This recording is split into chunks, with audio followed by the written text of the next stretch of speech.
President James A. Garfield was assassinated on July 2, 1881, at the Baltimore and Potomac Railroad Station in Washington, D.C. Garfield's assassin was Charles Julius Guiteau, an American preacher, writer, and lawyer. President James Garfield became president during the election of 1880 under the Republican ticket. Garfield himself was a man of fair politics and fair economic privileges.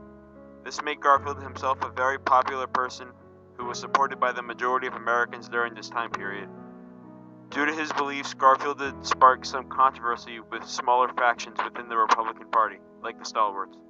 The Stalwarts themselves were outspoken advocates of the spoil system and strict economic policy pertaining to the former Confederate South.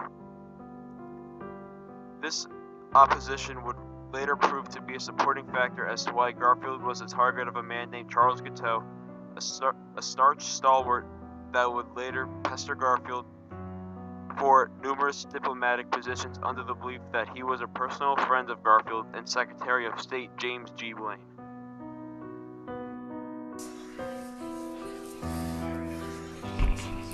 As a child, Guiteau had to undergo abuse from his father, and he had no mother. She died when he was 7.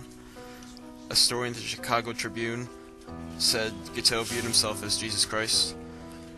Guiteau joined a very religious community in New York State. It was called Oneida Community.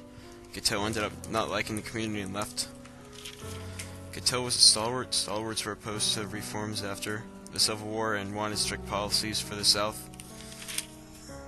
During the election, Guiteau volunteered to give speeches promoting Garfield but was not chosen.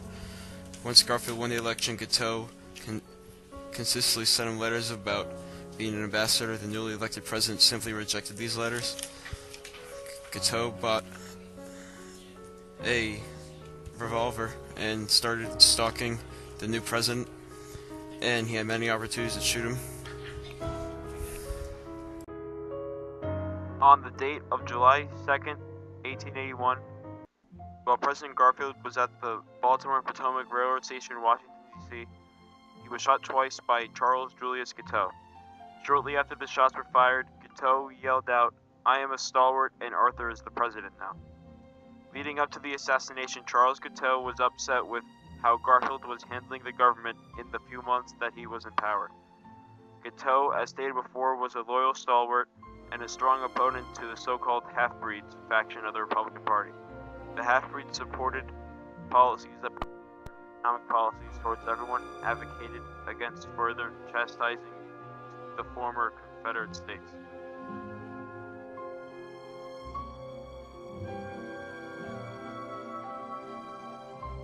Since Guiteau was not only deranged and insane, he was also a stalwart.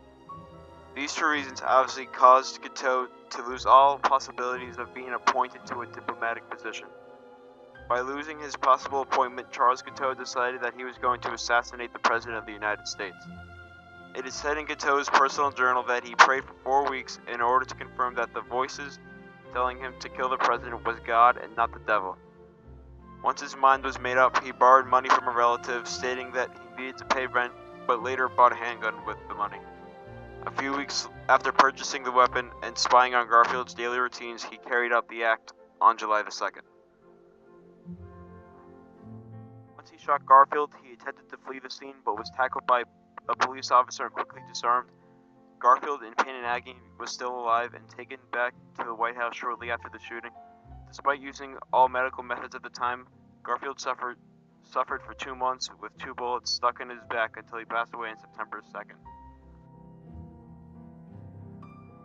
Hi, I'm Kyle Korth, and we have breaking news out of Washington, D.C. There have reportedly been gunshots heard near the Baltimore and Potomac Railroad Station, and President James A. Garfield is reportedly involved.